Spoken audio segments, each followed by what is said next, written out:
So this week, David Cameron decided to go to Lebanon and stand in front of some migrants to show how concerned he is about them, because we little people can never fully appreciate anything unless there's a chap from our country standing in front of it.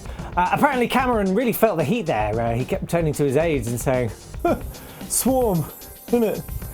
Okay, whatever. But it is quite a turnaround for Cameron since the surprise discovery recently that the UK population is comprised chiefly of quite nice people who don't actually like to see other people suffering. And if you think that starting from that premise, that most people are nice, is a load of insipid hippie shit, look at eBay, who built their business model on exactly that assumption.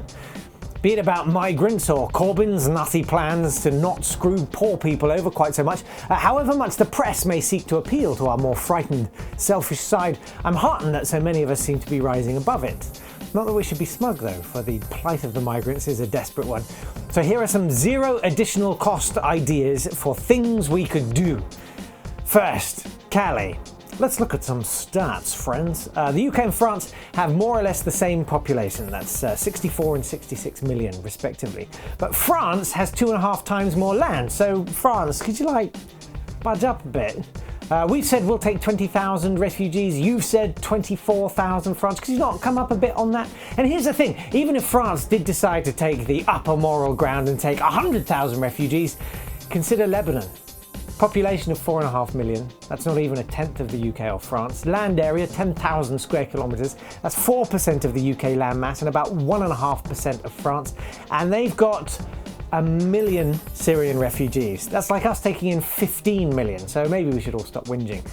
And what about actually making Jungle 2 in Calais a bit more permanent? I mean, it's fucking Calais. I'm not exactly asking you to give up the waterfront of Cannes.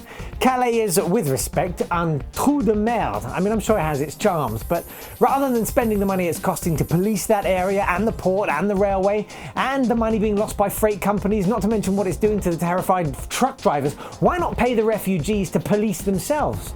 Why not let them self-govern? If they've saved a seed corn amount of money to pay traffickers to get them to the UK, why not have them deposit that into a central fund or a credit union, give them somewhere rudimentary to live and the means to earn more money, generating their own economy? This has already started there organically. There's a guy there who sells and fixes bikes. Why not formalise that? Give them autonomy. Most of these people are skilled. You could create a really interesting, fun, diverse community. Why not invest some money into helping them build an eco-community? And if that sounds like a lot of money to spend, consider that, never mind security and policing, the losses to the haulier industry in the UK over the summer were estimated at £700,000 a day. This might be cheaper, much cheaper. Tomorrow we'll look at what we could be doing within the UK, but I welcome your thoughts on this in the comments section below, be they constructive or hell on a handcart flavoured. And don't forget to subscribe, there's going to be proper jokes later this week. Okay, go!